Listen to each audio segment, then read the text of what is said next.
안녕하십니까. 뉴스데스크 강원입니다. 수능이 열흘 앞으로 다가온 가운데 오늘부터 고3 학생들이 전면 원격 수업에 들어갔습니다. 또 26일부터는 고1과 고2 학생들도 원격 수업에 들어갑니다. 도교육청은 오늘까지 학생 48명이 코로나19 확진 판정을 받았지만 확진되거나 자가격리 중인 고3 수험생은 없다고 밝혔습니다. 그러나 만일에 대비해 자가격리 기간 수능 시험일이 포함된 수험생을 위해 최대 368명을 수용할 수 있는 별도 시험장 7곳을 마련했습니다. 또 확진 판정을 받은 수험생들을 위해 강릉과 원주의료원에 시험실 2곳도 확보했습니다. 도내 코로나19 확산세가 누그러들 기미를 보이지 않고 있습니다. 결국 원주와 횡성, 철원에 이어 춘천도 내일부터 거리 두기를 1.5단계로 격상하기로 했는데요. 전문가들은 뒤늦은 조치라며 강원도 전역에 거리 두기 격상을 주문했습니다. 김상훈 기자가 보도합니다. 춘천 강촌에 위치한 한 IT 기업. 서울에서 통근하는 직원 1명이 감염됐고 이어 춘천에 거주하는 직원 5명이 확진 판정을 받았습니다. 함께 일하는 직장 동료 간에 전파가 이뤄진 겁니다. 춘천의 한 직업교육대학에서도 지난 19일 첫 환자가 발생한 이후 직장 동료와 가족들이 감염돼 모두 19명이 누적 확진됐습니다. 이처럼 소규모 집단을 중심으로 코로나19가 퍼지고 있습니다. 현재 도내 입원 중이거나 입원을 기다리는 환자만 200명이 넘는 상황. 전국적으로 병상 우려가 현실화되자 강원도도 춘천에 있는 이곳 강원도 인재개발원에 생활치료센터를 만들고 본격적인 운영에 들어갔습니다. 무증상이나 경증 환자 40명을 수용할 수 있어 병상 부족 우려는 한시름 놓게 됐습니다. 사회적 거리 두기도 격상됩니다. 춘천은 원주와 횡성, 철원에 이어 거리 두기를 1.5단계로 격상하기로 했고 철원은 2단계까지 격상을 적극 검토 중입니다. 너무 늦은 조치라는 지적도 나옵니다. 도내 감염병 전문가들은 거리 두기 격상 기준에 맞게 강원도 전역의 거리 두기를 격상해 선제적으로 대응해야 한다고 주장합니다. 수도권으로부터의 유입은 강원도 전체 지역에서 관찰될 수가 있습니다. 일부 지역만 올린다라고 해서 다른 지역은 안전하다라고 생각하기가 어려울 수 있습니다. 강원도는 다중이용시설보다는 지인 위주의 전파가 많다며 개인이 방역 수칙을 준수하는 게 중요하다는 입장입니다. 아는 사람을 통해서 감염이 되고 있습니다. 그러나 사회적 거리 두기를 격상할 경우에는 다중이용시설에 피해가 가중됩니다. 또 동해안 지역에 수도권 관광객을 통한 대규모 코로나19 확산은 없었다고 밝혔습니다. MBC 뉴스 김상훈입니다. 양양국제공항을 모기지로 한 플라이강원이 1년 전 제주 노선에 첫 취항했습니다. 기대에 부풀었던 시작과 달리 코로나19 장기화로 힘든 시기를 보내고 있지만 포기하지 않고 도약을 꿈꾸고 있습니다. 박은지 기자입니다. 폐목재와 플라스틱 용기 등이 뒤엉켜 있는 주택에서 사람들이 대청소를 시작합니다. 쓰레기를 걷어내자 조금씩 바닥이 보이고 마당도 원래 모습을 찾아갑니다. 플라이강원 직원들이 지역 자원봉사자들과 함께 혼자 사는 어르신 집안 정리에 힘을 모았습니다. 플라이강원이 양양국제공항에 취항한 지 1주년 된 기념으로 이제 지역민들에게 도움이 될 수 있는 방안을 제가 생각을 해보면서 양양군 자원봉사센터와 함께 이제 취항 1주년 기념 자원봉사 활동을 기획하게 되었는데요. 플라이강원이 지난해 11월 22일 제주 노선에 첫 취항하고 꼭 1년을 맞았습니다. 코로나19로 회사 안팎으로 어려운 상황인 만큼 거창한 기념식 대신 지역사회 돌봄 행사에 동참하는 것으로 1주년을 기념했습니다. 코로나19로 불어닥친 항공업계 위기는 플라이강원도 비켜갈 수 없었습니다. 2월부터 국제선이 멈춰서면서 해외 관광객을 끌어들이겠다는 목표는 빛이 발했습니다. 현재는 직원 3분의 2가 무급휴직에 들어간 가운데 제주 노선만 운항하고 있습니다. 하지만 도민들의 관심과 지원 속에 어려움을 견뎌내고 있습니다.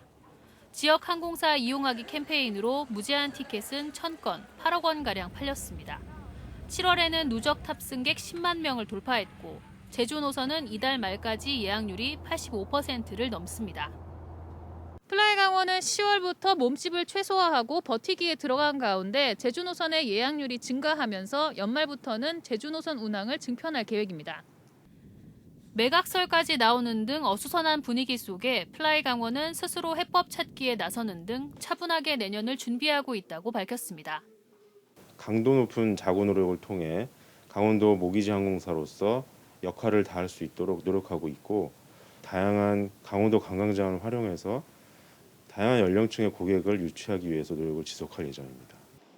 최근 양대 국적항공사 통합 등 정부가 직접 항공업계 재편에 나서면서 LCC 통합설도 요동치고 있습니다. 코로나19 위기 속에 양양국제공항에 모기지 항공사라는 무게를 짊어진 플라이 강원이 인바운드 관광 사업 모델을 지켜낼지 관심이 모아지고 있습니다. MBC 뉴스 박은지입니다. 지난 겨울은 포근한 날씨에 겨울 축제가 연기되는 등 겨울답지 않았는데요. 올해는 지난해보다는 춥고 영동 지역에는 많은 눈이 올 것으로 전망됐습니다. 이윤 기자가 보도합니다. 하천이 살얼음으로 덮여있고 일부는 얼지 않은 채 물이 흐릅니다. 올해 초 포근한 겨울 날씨로 얼음이 두껍게 얼지 않아 개최를 일주일 연기했던 화천 산천어 축제 현장의 모습입니다. 당시 평창 송호축제와 홍천강 꽁꽁축제 등 도내 다른 겨울축제도 개막을 늦춰야 했습니다. 올해 1월 도내 평균 기온은 1.4도로 평년보다 4.6도나 높았습니다. 하지만 이번 겨울은 다소 추울 것으로 전망됐습니다. 강원지방기상청이 발표한 도내 겨울 날씨 전망에 따르면 지난 겨울보다 추운 날이 많겠고 북쪽 찬 공기의 영향으로 기온이 크게 떨어질 때가 있을 것으로 예상됐습니다. 겨울 강수량은 평년과 비슷하거나 적겠지만 영동 지역은 저기압과 동풍의 영향으로 많은 눈이 내릴 수도 있겠다고 밝혔습니다. 엘니뇨, 라니냐, 북극 해빙 등 기후 감시 요소들 간에 서로 반대되는 효과가 있어 예측의 불확실성이 크나 작년에 비해 추운 겨울이 될 가능성이 높겠습니다. 12월 기온은 평년과 비슷하거나 낮겠고 내년 1, 2월은 평년 수준으로 내다봤습니다. 평년 기온은 영동 지역이 12월은 2.5도에서 3.7도, 1월은 영하 0.5도에서 0.7도, 2월은 1.2도에서 2.6도의 분포를 보였습니다. 영서 지역은 12월이 영하 2.5도에서 영하 1.3도, 1월은 영하 5.8도에서 영하 4도, 2월은 영하 2.5도에서 영하 0.9도의 분포를 보였습니다. 강원지방기상청은 예상치 못한 날씨 변동이 발생할 수도 있다며 실시간 관측을 통해 특이한 정보가 나오면 수정된 전망을 발표할 예정이라고 밝혔습니다. MBC 뉴스 이용입니다.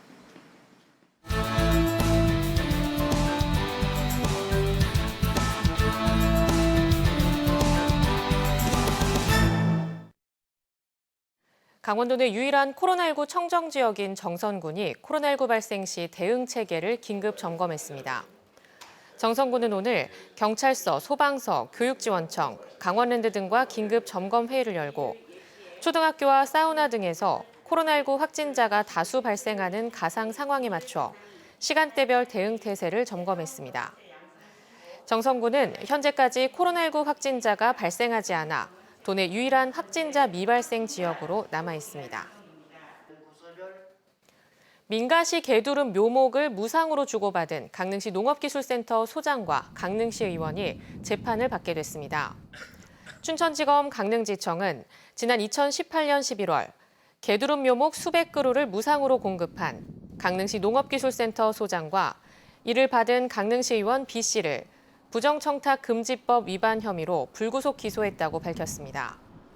전 강릉시 의원 C씨는 무상으로 받은 묘목 규모가 부정청탁금지법 위반 기준을 넘지 않아 불기소 처분됐습니다.